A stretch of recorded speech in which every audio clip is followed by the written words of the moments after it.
내 아버지 나를 받으소서. 거짓 아닌 진실함으로 주께 나아갑니다. 내 아버지 기도 들으소서. 입술 아닌 참마음으로 주께 나아갑니다. 한 걸음씩 더 가까이 주와 함께함이 내게 복이라. 한 호흡씩 더 가까이 주를 사랑함이 내게 복이라. 내 아버지 나를 받으소서. 거짓 아닌 진실함으로 주께 나아갑니다. 내 아버지 기도 들으소서. 입술 아닌 참마음으로 주께 나아갑니다. 한 걸음씩 더 가까이 주와 함께함이 내게 복이라. 한 호흡씩 더 가까이 주를 사랑함이 내게 복이라. 한 걸음씩 더 가까이 주와 함께함이 내게 복이라. 한 호흡씩 더 가까이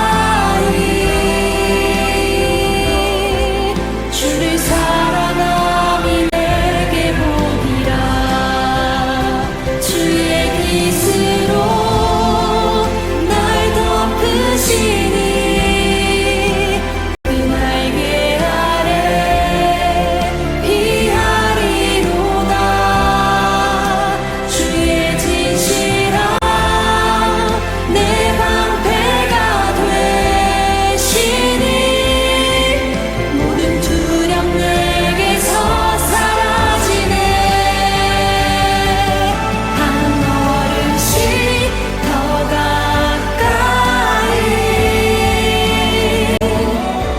주를 찬양함이 내게 복이라. 한 호흡씩 더 가까이 주를 예배함이 내게 복이라. 한 걸음씩 더 가까이 주를 찬양함이 내게 복이라. 한 호흡씩 더 가까이 주를 예배함이 내게 복이라. 한 걸음씩 더 가까이 주를 찬양함이 내게 복이라. 한 호흡씩 더 가까이 주를 예배함이 내게 복이라.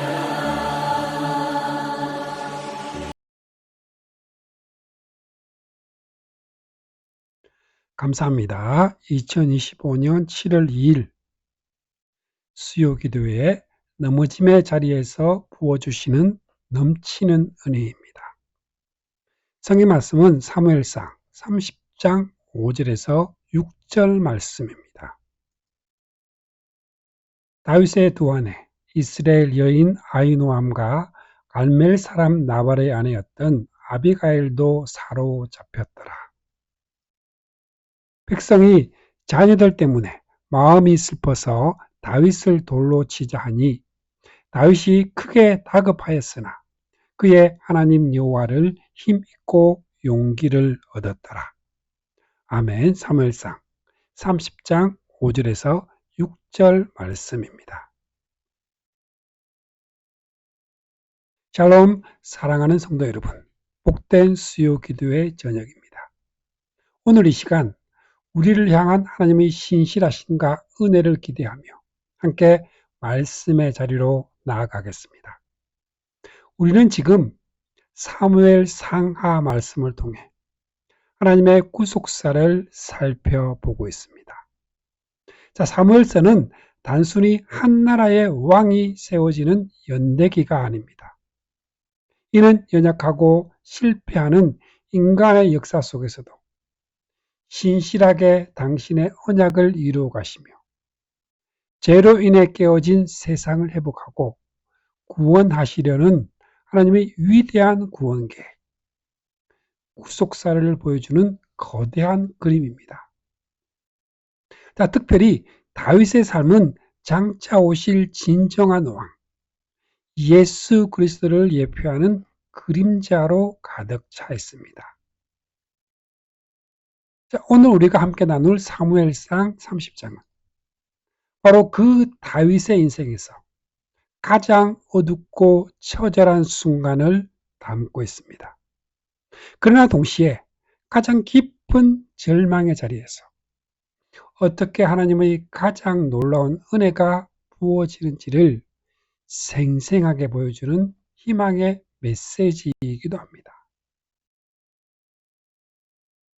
모든 것을 잃어버린 자리, 바로 시글락의 잿더미입니다. 사랑하는 성도 여러분, 혹시 인생의 모든 것을 한순간에 잃어버린 듯한 그 절망을 경험해 보신 적이 있습니까?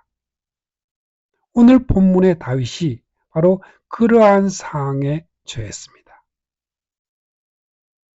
다윗은 사울 왕의 위협을 피해 블레셋으로 망명하는 신앙인으로서 결코 해서는 안 될 선택을 했습니다. 그는 자신의 지혜와 그 방법으로 위기를 모면하려 했고 결국 블레셋 왕 아기스의 신하가 되어 동족 이스라엘을 치는 전장에까지 참여할 뻔한 아슬아슬한 상황에 놓입니다. 자, 하나님의 극적인 개입으로 전쟁 참여는 면했지만 그가 자신의 거처인 시글락으로 돌아왔을 때 그를 기다리고 있던 것은 끔찍한 현실이었습니다. 사무엘상 30장 1절에서 2절 말씀입니다. 다윗과 그의 사람들이 사흘 만에 시글락에 이른 때에 아말렉 사람들이 이미 네겝과 시글락을 침노하였는데 그들이 시글락을 쳐서 불사르고 거기에 있는 젊거나 늙은 여인들은 한 사람도 죽이지 아니하고 다 사로잡아 끌고 자기 길을 갔더라. 집은 불탔고 사랑하는 아내와 자녀들을 포함한 모든 가족이 아말렉 족속에게 사로잡혀갔습니다. 자, 1년 4개월 동안의 망명 생활의 터전이 한순간에 잿더미로 변한 것입니다. 이는 다윗의 불신앙적인 선택에 대한 하나님의 뼈아픈 징계였습니다. 하나님께서는 다윗을 깨우치시기 위해 아말렉이라는 몽둥이를 사용하신 것입니다. 사랑하는 성도 여러분, 여기서 우리는 중요한 영적 원리를 발견합니다. 하나님은 왜 다윗에게 이런 끔찍한 시련을 허락하셨을까요? 그를 버리시기 위함이었을까요? 아닙니다. 성경은 징계와 심판은 다르다고 분명히 말씀합니다. 심판의 목적은 멸망이지만 징계의 목적은 벌하는 데 있지 않고 회복시키고 더욱 성숙시키는 데 있습니다. 하나님은 다윗을 버리신 것이 아니라 그를 다시 돌이켜 세우고 더욱 큰 그릇으로 만드시기 위해 이 고통을 허락하셨던 것입니다. 이 절망적인 상황 속에서 다윗과 함께했던 사람들의 반응은 어땠을까요? 4절 말씀에 다윗과 그와 함께한 백성이 울 기력이 없도록 소리를 높여 울었더라. 그리고 6절 상반절에 백성들이 자녀들 때문에 마음이 슬퍼서 다윗을 돌로 치자 하니 합니다. 자, 함께 울던 동지들이 슬픔이 분노로 변하여 이제 다윗을 돌로 쳐 죽이려고 합니다. 이것이 인간의 모습입니다. 문제의 원인을 자신에게서 찾기보다 지도자에게 혹은 다른 누군가에게 돌리며 원망을 하고 비난을 합니다. 다윗은 이제 자신의 생명까지 위협받는 최악의 상황, 사면 초과에 놓였습니다. 사랑하는 성도 여러분, 오늘 우리의 삶에는 예기치 않은 신락의 재앙이 닥쳐올 수 있습니다. 건강을 잃고, 물질을 잃고, 관계가 깨어지고 희망이 사라진 이 잿더미 위에 홀로 서 있는 것 같은 순간이 찾아올 수 있습니다. 바로 그 순간 우리는 무엇을 해야 할까요? 자, 오늘의 말씀은 그 답을 명확하게 제시하고 있습니다. 첫 번째로 절망의 끝에서 붙잡은 그의 하나님 여호와입니다. 30장 6절 말씀에 다윗이 크게 다급하였으나 그의 하나님 여호와를 힘입고 용기를 얻었더라. 자, 이 구절이야말로 사무엘상 30장의 전환점이자 오늘 우리가 붙들어야 할 핵심 메시지입니다. 백성들이 원망의 도를 들려 할 때 다윗은 사람을 보지 않았습니다. 무너진 현실, 그 현실을 보지 않았습니다. 그는 하나님을 바라보았습니다. 여기서 그의 하나님 여호와라는 표현이 참으로 중요합니다. 이는 막연하고 추상적인 신이 아닙니다. 다윗에게 그 하나님은 누구셨습니까? 양치기 목동이었던 자신을 찾아와 기름 부으셨던 그 하나님이셨습니다. 골리앗과의 싸움에서 물맷돌 하나로 승리하게 하셨던 그 하나님이셨습니다. 사울의 칼날 아래서 자신을 생명싸개 속에 안전하게 보호해 주셨던 바로 그 하나님이셨습니다. 다윗은 자신의 과거 삶 속에서 신실하게 함께 하셨던 나의 하나님과의 인격적인 관계를 기억해냈습니다. 그리고 그 하나님을 힘입어 절망의 잿더미 속에서 다시 일어설 용기를 얻은 것입니다. 이것이 사울과 다윗의 결정적인 차이였습니다. 다윗도 넘어지고 실수했지만 그는 넘어질 때마다 회개하고 다시 하나님을 붙잡았습니다. 사랑하는 성도 여러분, 우리에게도 그의 하나님이 계심을 믿으십니까? 나를 죄와 사망에서 건져주신 하나님, 내 인생의 가장 큰 고요하다. 나와 함께 눈물 흘리시고 나를 붙들어 주셨던 나의 하나님이십니다. 혹시 지금 시글락의 잿더미에 앉아 계신 분이 있습니까? 원망의 돌을 들기 전에 다윗처럼 나의 하나님을 기억하고 그분을 힘입어 용기를 얻으시길 바랍니다. 용기를 얻은 다윗이 가장 먼저 한 일은 무엇이었습니까? 7절에서 8절 말씀입니다. 다윗이 아히멜렉의 아들 제사장 아비의 아들에게 이르되 원하건대 에봇을 내게로 가져오라. 아비의 아들이 에봇을 다윗에게로 가져가매 다윗이 여호와께 묻자와 이르되 내가 이 군대를 추격하면 따라잡겠나이까 하니 여호와께서 그에게 대답하시되 그를 쫓아가라. 내가 반드시 따라잡고 도로 찾으리라. 그는 다시 하나님의 뜻을 묻기 시작합니다.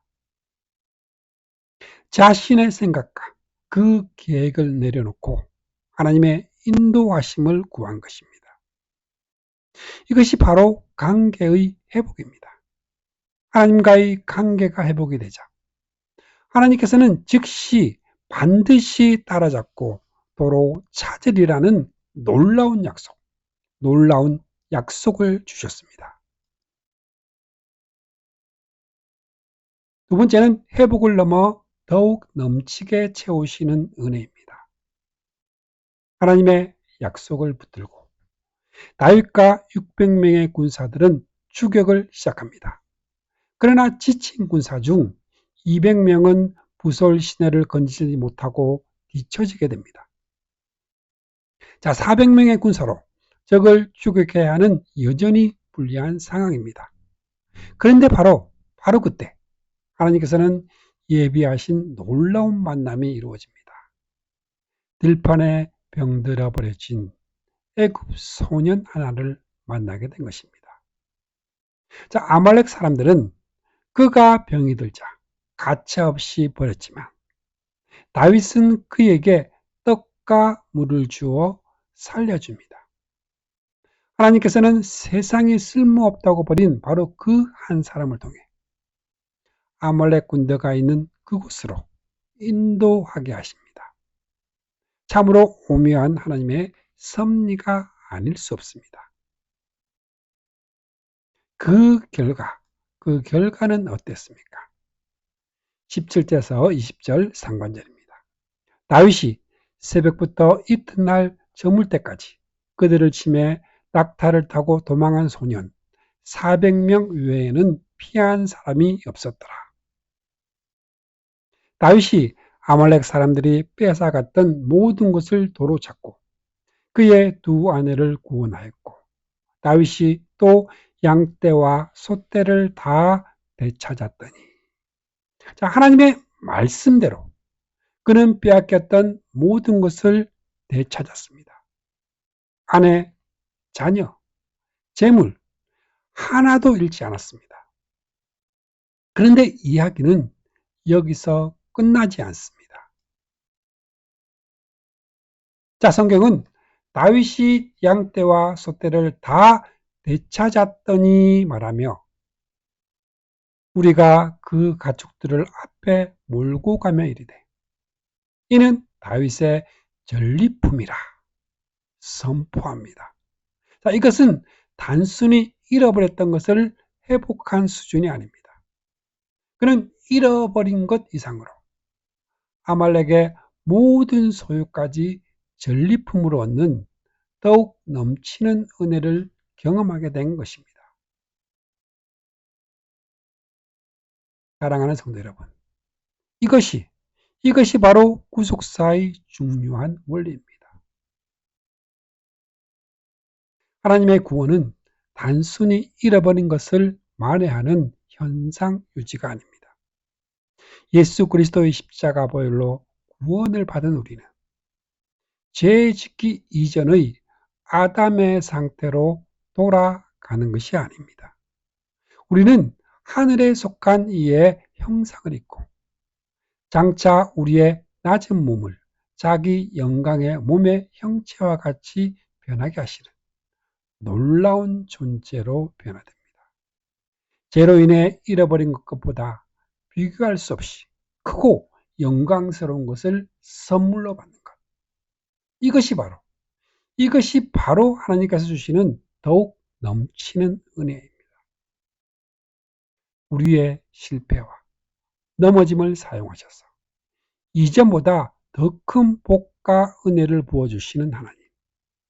그 하나님의 놀라운 사랑과 능력을 찬양합시다. 세 번째는 나눌수록 더욱 커지는 하나님 나라의 법칙입니다. 이제 다윗과 그의 군사들은 큰 승리와 풍성한 전리품을 가지고 돌아옵니다.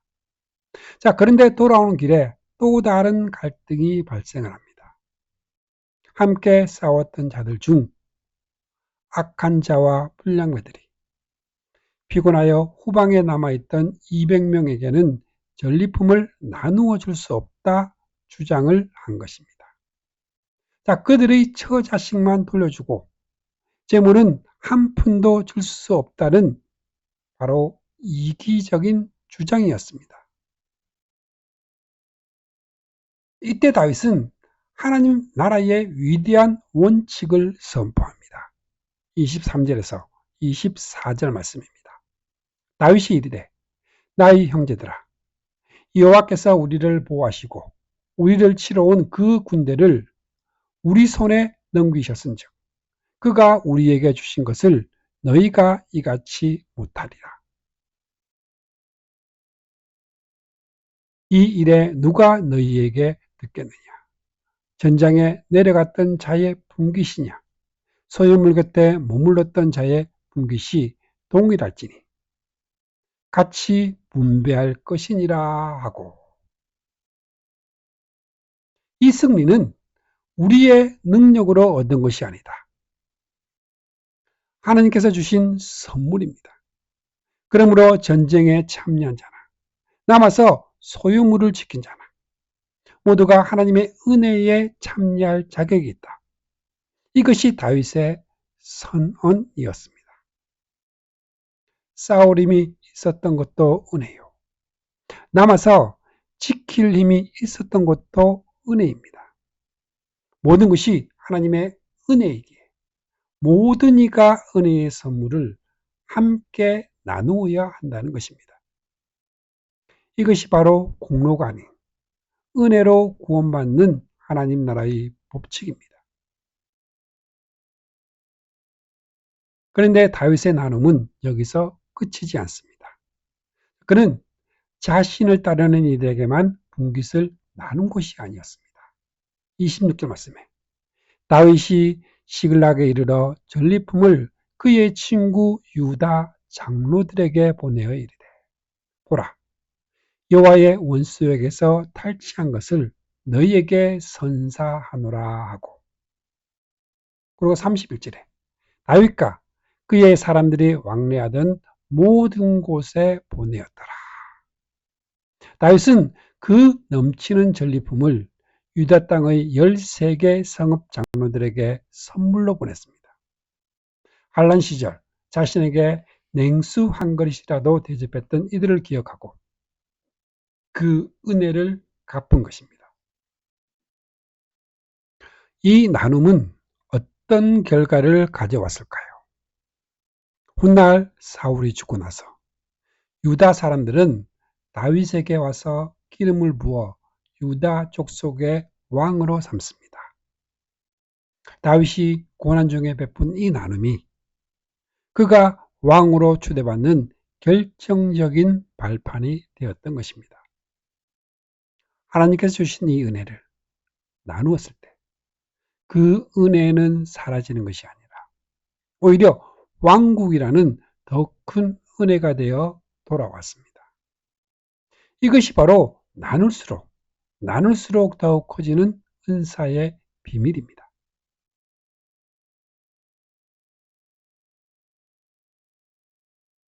자, 결론적으로 우리의 시글락에서 그리스도를 바라봅시다. 사랑하는 성도 여러분, 오늘 우리는 다윗의 이야기를 통해 하나님의 구속사를 보았습니다. 이 이야기는 단순히 3000년 전 한 인물의 성공 스토리가 아닙니다. 다윗의 삶은 그림자요.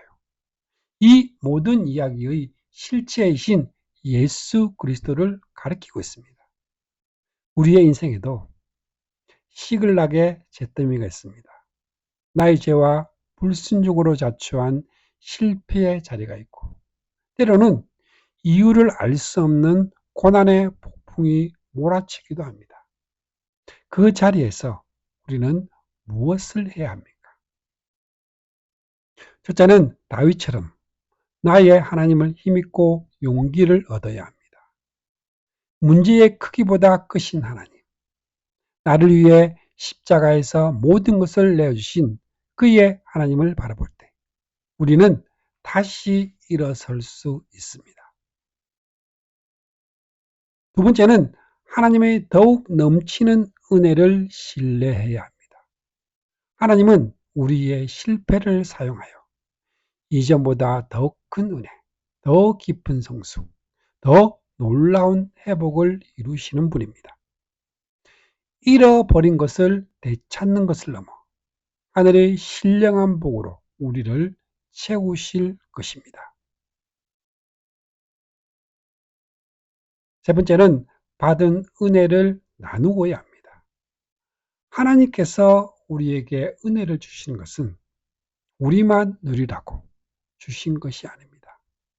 연약한 자녀들과 함께 나누고 세상을 향해 흘려보낼 때 하나님의 나라는 더욱 확장되고 그 은혜는 더욱 커져 우리에게로 돌아올 것입니다. 진정한 우리의 왕이신 예수 그리스도께서 이 모든 것을 완성하셨습니다. 주님은 죄의 노예가 되어 모든 것을 빼앗긴 우리를 위해 친히 이 땅에 오셨습니다. 십자가에서 원수 마귀의 권세를 깨뜨리시고 우리를 죄와 사망에서 건져내셨을 뿐만 아니라 하나님의 자녀가 되는 권세와 영원한 생명이라는 비교할 수 없는 이 전리품을 우리에게 선물로 주셨습니다.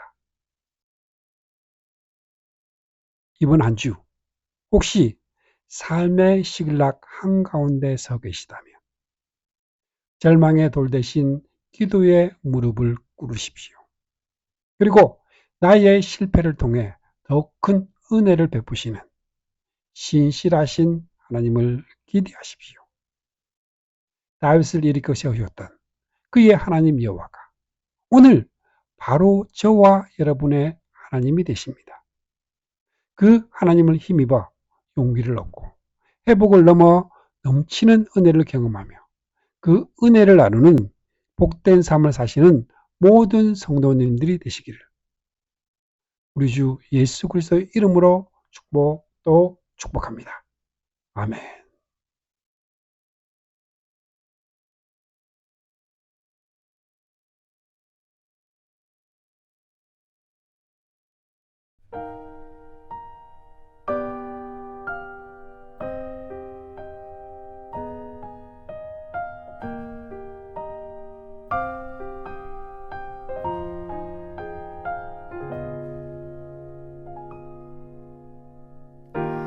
그분의 뜻대로 날 이끄시네.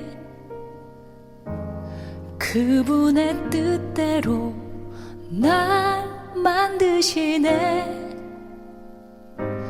그분의 계획에 날 맡겨드리네. 그분의 시간을 난 기다리네. 그의 뜻대로 날 인도하시네. 그의 뜻대로 나를 세워 주시 이끄시네.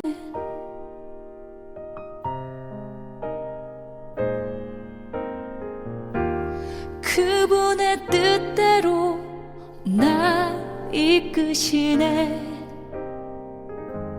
그분의 뜻대로 날 만드시네. 그분의 계획에 날 맡겨드리네. 그분의 시간을 난 기다리네. 그의 뜻대로 나 인도하시네.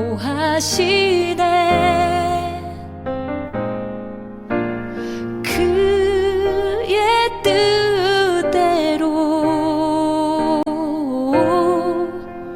나를 세워주시네.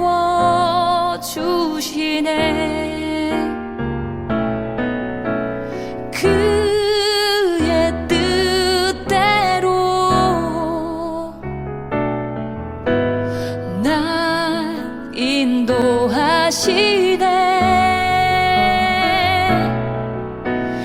그의 뜻대로 나를 세워주시네.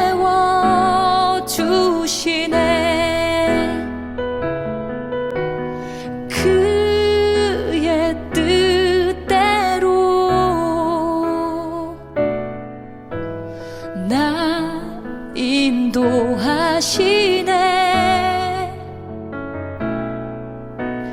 그의 뜻대로 나를 세워주시네.